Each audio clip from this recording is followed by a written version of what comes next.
This video is brought to you by Squarespace. So the iPad Pro has been around for over a year, the newest iPad Pro that is. This is one of the first design changes that Apple created that was so drastic. It was kind of like that of the iPhone X when they got rid of the home button and they shrinked the borders, shrinked the borders. Those bezels shrank down and it gave this really futuristic look, especially with it being so thin. For what Apple jam-packed inside of the iPad Pro, the new version, I've got the 12.9 inch here. What they jam-packed in here was actually pretty impressive. Unless you've been playing around with the iPad and you've seen it, played with it, or your own one, you won't realize how powerful this thing really is. You may have seen the specs on the spec sheet on the website and you might think, oh, that's pretty powerful. Well, I think Apple have done an even better job as it started to come out over the years. Apple is that company that is always outdoing everyone in one certain product, and I think the iPad is basically the one that they're showing off with the most. So if you don't know who I am, I'm Will Paterson. I'm a hand lettering artist, logo designer. I make YouTube videos and I talk a lot about this and I show you how to use this creatively. I was one of those very few people that got the first ever iPad that came out, the iPad first generation, and a lot of people were talking about it being kind of like a huge iPhone, which it was, because it didn't really do anything else. It couldn't even make calls or anything, not that this really can make calls, but it couldn't do anything, so a lot of people were saying, oh, it's just like a huge iPod Touch. Well, back then, Apple was showing you how you could consume media a lot more comfortably on this. It's basically like holding the internet in your hand. You could go for web surfing and then just look around and check the news. You could download apps. It was all on this new device and it was all created around consuming media. Now, as you know, the Pro version of the iPad came out, which opened the gates towards media creation. So content creation, whether you're creative in hand lettering, illustration, animation, photography, whatever you could think of, you could basically try and do it on the iPad. And that came with the Apple Pencil 2 or the Apple Pencil when it came out. So I thought in this video I would make a review of the iPad 1 year later. As a graphic designer, someone who does a lot of hand lettering and illustrative work on the iPad, has it held up to its side? Is it slowing down? Have I felt anything wrong with it? Am I scared to break it in certain ways? I thought I'd make a video about my review a year down the line. Okay, so for the first thing I want to talk about is the power. Now, obviously this iPad is ridiculously powerful. I think it's actually more powerful than my MacBook, which is the 2016 model. It feels a lot snappier. It works just as well as I could expect. Internet browsing is never glitchy. Nothing ever glitches on this unless I'm testing like a beta and an app. And of course, you know that I use Procreate, Vectornator, Adobe Fresco, Adobe Photoshop on the iPad, so nothing in there has ever really lagged unless I'm like using a beta version of iPad OS or whatever. This is like one strong, reliable piece of kit when it comes to power. You can actually edit 4K video on this, and not only that, now with iPad OS, you can insert a hard drive or a thumb drive into the USB stick down the bottom. Basically, Apple have gone and pulled out a lot of the stops with this iPad and they're showing off in its power and what it can do compared to other competing tablets in the market. I don't think there is a tablet that can beat the style, the design, the functionality, and the power all at the same time. So when I think about the specs of an iPad, I always think about the people who are going to be using it. So that's obviously people like creatives, so artists who will be drawing with the Apple Pencil, maybe photographers. Actually, no, definitely photographers. There's a lot of apps coming out for photography.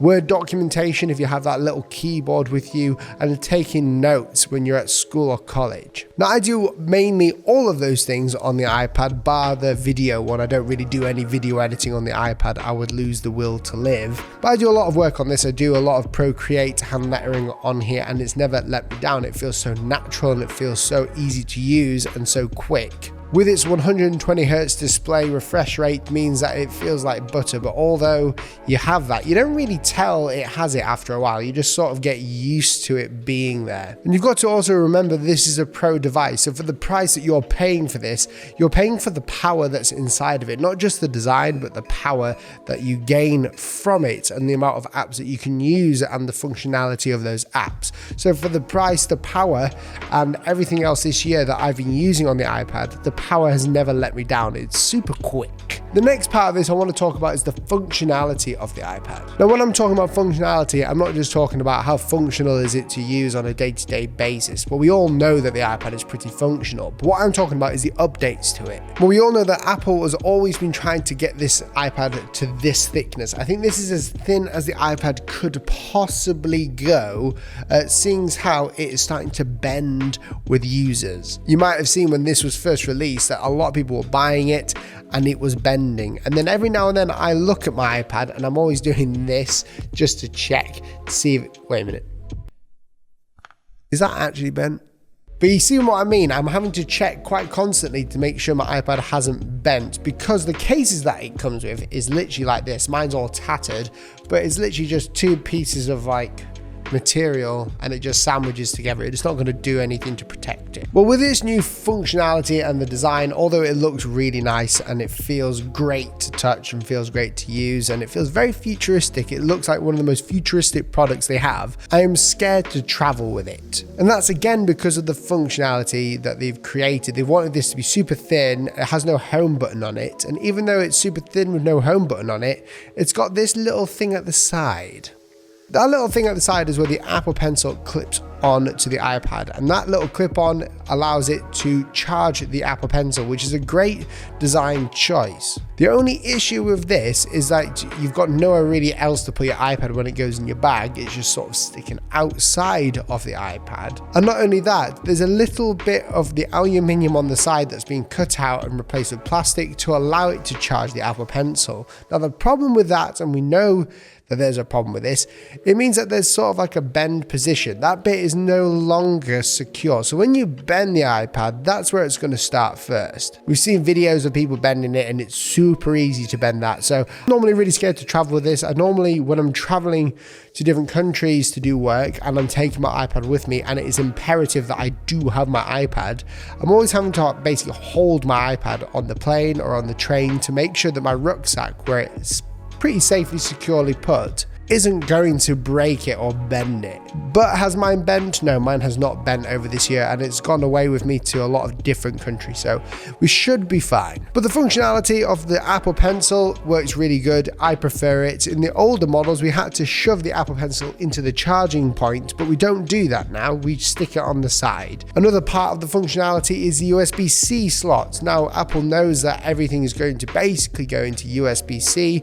A lot of the things that I use now quickly turned into USB-C plugins. So I use hard drives with USB-C, or what is it, Thunderbolt 3. So having the charger and the port at the bottom, the only port being USB-C, allows you to like plug in headphones, allows you to plug in hard drives, it allows you to plug in SD adapter drives, you can plug anything in. So the main thing is the functionality of the USB-C port, you can plug things in that you couldn't plug in before with Lightning. And if they're going to differentiate the iPads from the norm ones to the Pro ones, then that's going to be a huge part in differentiating that, having that USB-C slot. Now, the Apple Pencil was actually updated as well. It's shorter, it's got a matte finish, and it's got a half bit here where it's sort of like straight and it's just absolutely flat. Reason being, so you can shove it on the side. Now, this year, the Apple Pencil hasn't really bothered me too much, although the new update of tapping it twice to gain like, an eraser function and tapping it back again, although that's a novelty, I do use it surprisingly quite a lot. It's a lot more intuitive than when I'm in Procreate having to like drag my hand back up to the top of the screen to select the eraser and then drag it again for brush, when I can just like double tap it and then it will go straight to eraser wherever my hand is. Little things like that make your life a lot easier. And also having it charger on the side of the iPad means that your Apple Pencil really never gets lost and it never goes anywhere else. It's always charging when it's on the side, so when you finish using it, it's just a natural place to put the pencil. You're not going to put it anywhere else, you'll lose it. And I've never had any issues with the charging or the pairing of this pencil. Now, a big part of the iPad Pro is a lot of people saying it's a laptop replacement, and I totally disagree, but that doesn't stop people like big YouTube names taking the iPad and trying to do the iPad only challenge. Now, a lot of the time now, people don't need a full laptop. A lot of people, like maybe the older generation or those who don't really use computers that often may only need an iPad so they can surf the internet, download apps, write some emails, text their friends, and go onto these websites that you don't need a powerful machine for. The iPad Pro isn't really a laptop replacement, but it's getting close. And the reason why people are thinking it could be is because the apps that are coming to the iPad are starting to rival that on the computer. There are things on the iPad that you can do that you can just not do on a computer, such as Procreate and Adobe Fresco. Although I think Adobe Fresco is coming to the PC, I don't know if it works yet. The point being, the iPad Pro allows you to do a lot on it, and it's not a laptop replacement. Apple do not want to give you a replacement to your MacBook. They want to fill in a gap in that market, which is basically like a micro gap that no one knew we needed until it came out, which was the iPad. I have a MacBook, I have an iMac, I have an iPad, and I have an iPhone. Reason why? Because we all need these different things to sort of complete our ecosystem when working. So when I'm not working on a video, or when I'm not working in Adobe Illustrator or Photoshop, I could be working on my iPad and drawing in that iPad as a medium to the computer. So it sort of works hand in hand. But does it replace a computer for me? No. Maybe it does for you.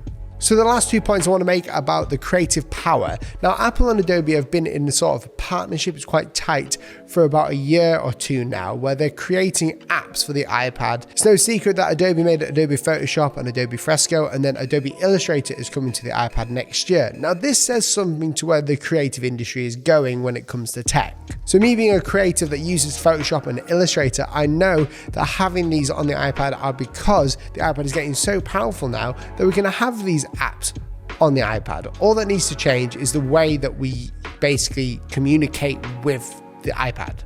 We don't have a mouse or a keyboard, and they want to stay away from that. They would rather you just use your fingers and the pencil to do the job. And this is a different creative input to anything we've ever done before with Adobe Illustrator or Adobe Photoshop, kind of. So over the past year, I've not seen anything that would let me doubt the iPad in creative output. Procreate is obviously the biggest creative app on the App Store because of its simplicity and ease of use for drawing and creating brushes and customizing everything that you do within that app. Having those brushes and being able to create in such detail and have that animation assist now as well, to have all that in Procreate on your iPad is insane. And the great thing about the iPad, it's powerful enough to keep up with all of this. And it also leaves a lot of improvement in these apps. The iPad Pro is super quick. And this ties in very well to iPad OS. iPad OS was recently given out to the public a few months ago, and everyone's been downloading it and loving it. Basically, iPad OS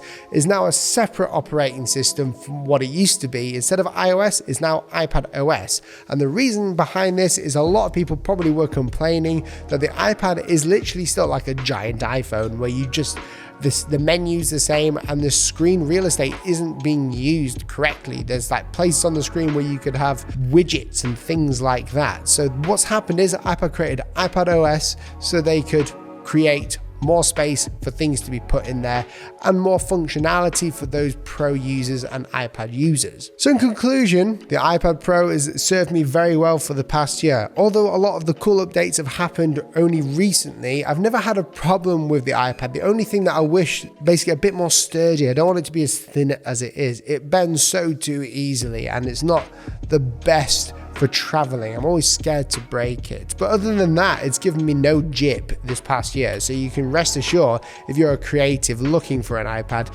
then now's the time to get one. And for those that you're saying that you should wait for the next one, yes, you might want to wait for the next iPad before getting one.